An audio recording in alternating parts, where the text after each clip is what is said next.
3 तारीख से जनवरी 26 तारीख तक AICC की तरफ से जो कार्यक्रम दिया गया है उसके तहत सर्वेपल्ली विधानसभा तिरुपति लोकसभा में पार्लियामेंट में आकर शर्मिला जी के साथ और हमारे यहाँ के DCC बालगुरु जी और हमारे असेंबली के साथ रवि जी और आज के कार्यक्रम में जिन्होंने बहुत अच्छा काम किया, ऐसा हमारे के कोऑर्डिनेटर हमारे भाई जी। और यहाँ पर आपने देखा कि डॉक्टर बाबा साहब अम्बेडकर की जिस तरीके से इस देश के अंदर सम्मान किया गया पार्लियामेंट के अंदर, इस देश के गृह राज्य मंत्री अमित शाह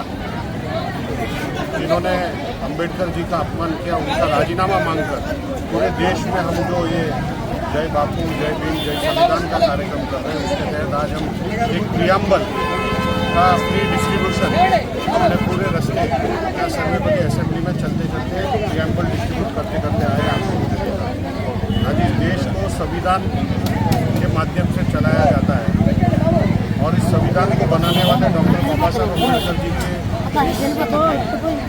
इंसल्ट को हम कतई सहन नहीं करेंगे और अमित शाह जी के राजीनामा होने तक ये प्रक्रिया शुरू रहेगा, चलते रहेगा। आज प्रियम्बल लेकर हमने लोगों को बताया कि प्रियम्बल का क्या महत्व है और इस देश के अंदर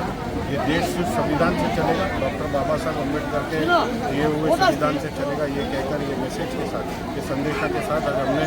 सब जगह पूरे प्रदेश में, आंध्र प्रदेश में हमने ये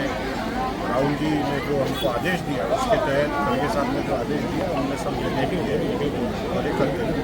जगह తరలి వచ్చి ఈ కార్యక్రమం ఇంత జయప్రదం జరిగిందంటేనే అంబేద్కర్ గారి మీద ఉండేటటువంటి గౌరవం బీజేపీ పార్టీ అర్థం చేసుకోవాల్సినటువంటి పరిస్థితి। ఈరోజు దేశంలో మోడీ గారిని ఎదిరించేటటువంటి వ్యక్తి ఎవరైనా ఒకరు ఉన్నారంటే అది కాంగ్రెస్ పార్టీ అధ్యక్షుడు ఖర్గే గారు, అదేవిధంగా ప్రధానమంత్రి అభ్యర్థిగా ఉండేటటువంటి రాహుల్ గారు। కాబట్టి రాజ్యాంగాన్ని మనకి పరిరక్షించుకోకపోతే, మనకు హక్కులు మనం కాలరాసుకుంటే భవిష్యత్తులో మళ్ళీ తిరిగి బానిస సంఖ్యలు మనం వేసుకోవాల్సినటువంటి పరిస్థితి ఏర్పడుతుంది। కాబట్టి ఈ కార్యక్రమానికి సంబంధించినట్టు షర్మిలారెడ్డి గారి పిలుపు మేరకు గణేష్ యాదవ్ గారు ఇక్కడికి రావడం, ఈ విధంగా మాట్లాడడం కూడా మాకందరికీ కూడా శుభపరిణామంగా భావిస్తున్నాం। ఈ రాష్ట్రంలో బీజేపీ అంటేనే బాబు, పవన్, జగన్ వీళ్ళ ముగ్గురు కూడా కలిసే బీజేపీకి తొత్తులుగా వ్యవహరిస్తున్నారు। కనీసం అంబేద్కర్ గారిని మోదీ గారు పార్లమెంట్ సాక్షిగా తోలనాడితే అది ఖండించేటటువంటి ధైర్యం ఈరోజు ఈ రాష్ట్రంలో ఉండేటటువంటి ఏ ఒక్క రాజకీయ పార్టీకి లేదంటేనే ఈరోజు ఈ రాష్ట్ర ప్రజలు అర్థం చేసుకోవాలి। కాబట్టి ఖచ్చితంగా రాబోయే ఎలక్షన్లో రాహుల్ గాంధీని ప్రధానమంత్రిగా చూస్తాం। అదేవిధంగా ఈ రాష్ట్రానికి తొలి మహిళా ముఖ్యమంత్రిగా రాజశేఖర రెడ్డి బిడ్డ షర్మిలమ్మని రాష్ట్ర ముఖ్యమంత్రిని చేసే వరకు కాంగ్రెస్ పార్టీ శ్రేణులని కూడా కష్టపడి పనిచేస్తామని తెలియజేసుకుంటూ ఈ కార్యక్రమానికి విచ్చేసినటువంటి గణేష్ యాదవ్ గారికి